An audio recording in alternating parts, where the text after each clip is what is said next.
Hi friends, welcome to Dabi delight. ഇന്ന് നമ്മൾ ചെയ്തിരിക്കുന്നത് ഒരു സിറ്റിംഗ് ഡോൾ തീം കേക്കാണ്. അതുപോലെ തന്നെ കുറച്ച് കട്ട് പീസ് കേക്ക്സിൻ്റെ വീഡിയോസും കൂടെ ഒക്കെ ഉണ്ട്.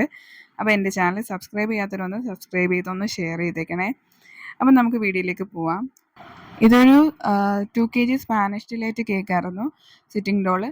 അപ്പം കുട്ടിയുടെ ഡ്രസ്സിൻ്റെ കളർ ഒരു ഡാർക്ക് പർപ്പിൾ ആയതുകൊണ്ട് തന്നെ ഒരു ഡാർക്ക് ഷെയ്ഡ് എവിടെയെങ്കിലും ഒന്ന് കൊടുത്തേക്കണേന്ന് പറഞ്ഞിരുന്നു. ഞാനെപ്പോഴും ബോട്ടം പോർഷനാണ് ഡാർക്കായിട്ട് കൊടുക്കുള്ളൂ.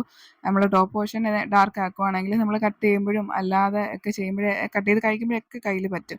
അതുകൊണ്ട് തന്നെ ടോപ്പ് പോർഷൻ ഞാൻ എപ്പോഴും ലൈറ്റ് ഷെയ്ഡ് യൂസ് ചെയ്യുന്നത്.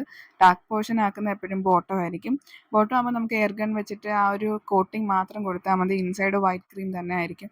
എപ്പോഴും ഞാൻ ലൈറ്റ് ഷെയ്ഡ് കേക്ക്സാണ് പ്രിഫർ ചെയ്യുന്നത്. നമ്മുടെ ഹെൽത്തിനും അത് തന്നെയാണ് എപ്പോഴും ബെറ്റർ.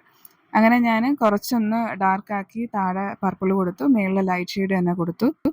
അതിനുശേഷം കുറച്ച് എഡിബിൾ ബട്ടർഫ്ലൈ ആണ്, അതും കൂടെ ഒന്ന് പ്ലേസ് ചെയ്തു. കുറച്ച് ബോൾസ് വേണമെന്ന് കസ്റ്റമർ പറഞ്ഞിരുന്നു. അപ്പം കുറച്ച് ബോൾസും കൂടെയൊക്കെ സൈഡിൽ വെച്ചിട്ട് നമ്മൾ ഡെക്കറേറ്റ് ചെയ്ത് കൊടുത്തു. അപ്പോൾ ഹാപ്പി ബർത്ത്ഡേ പാർവണ എന്നായിരുന്നു. അതും ഒന്ന് ഫോണ്ടൻ്റ് ഫ്ലാപ്പിൽ നമ്മൾ റൈറ്റ് ചെയ്ത് വെച്ചു. അതിനുശേഷം ഈ ഒരു കേക്ക് എന്ന് പറയുന്നത് ഒരു 4 kg കേക്കാണ്. കസ്റ്റമറിൻ്റെ റിക്വസ്റ്റ് പ്രകാരം ഒരു 70 പീസസോളം കിട്ടാൻ നോക്കണേ എന്നുള്ള ഒരു റിക്വസ്റ്റായിരുന്നു എനിക്ക് തന്നിരുന്നത്. സാധാരണ സ്ക്വയറാണ് നമ്മൾ ചെയ്യുന്നത്. അതുകൊണ്ട് തന്നെ ഈ 70 പീസ് കിട്ടണം എന്നുള്ളത് കൊണ്ട് തന്നെ ഞാൻ റെക്റ്റാങ്കിളിൽ ചെയ്തു.